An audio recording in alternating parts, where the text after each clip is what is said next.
North Korea nears 60-day no-missile launch requirement. North Korea's last missile test on September 15 puts the regime on the cusp of meeting a 60-day no-launches no-tests requirement that the United States has set as a prerequisite for negotiations, sort of. It's been 56 days since North Korea last launched a missile, raising questions about why the regime has paused its provocations as President Donald Trump visits the Asia-Pacific region. Previously, the Kim regime would appear to time their provocations with visits by high-ranking officials. In March, North Korea tested mobile-launched missiles 1 week after a trip to Asia by Secretary of State Rex Tillerson. Then in April, the regime fired another missile as Vice President Mike Pence was making his way to South Korea. In August, the regime fired 3 short-range missiles into the Sea of Japan 3 days after Tillerson said he was pleased the regime had demonstrated some level of restraint for what was then considered a pause in launches. An optimistic explanation for the current pause in missile launches is that the Kim regime is signaling that it is prepared to come to the bargaining table. That would be in line with what Tillerson effectively called for in August.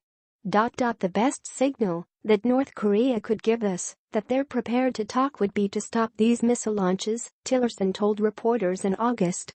If that were the case, it would be in sharp contrast to the public statements North Korea continues to make about reducing the United States and Japan to ashes.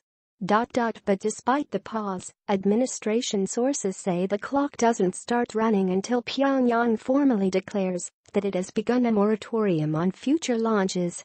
That's because the administration has no reason to know why the regime is not firing the missiles, said a source. Jenny Town, the managing editor of 38 North, said that is a pretty high requirement to reach.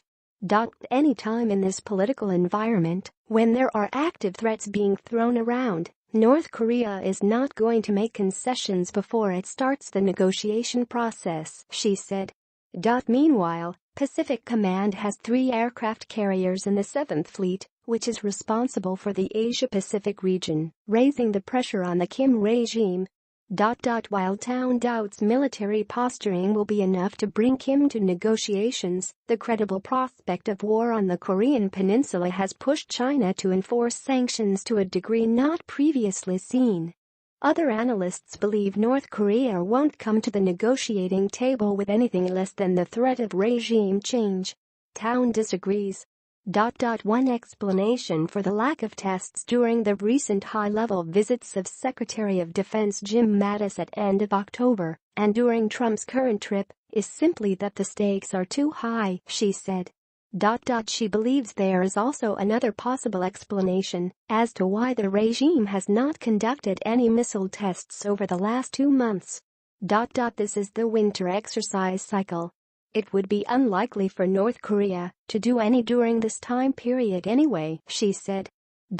Town believes that if the Kim regime conducts another missile test, it will be an at-range test of a Hwasong-14, North Korea's 2-stage intercontinental ballistic missile that has so far been tested on a loft at a vertical trajectory twice before.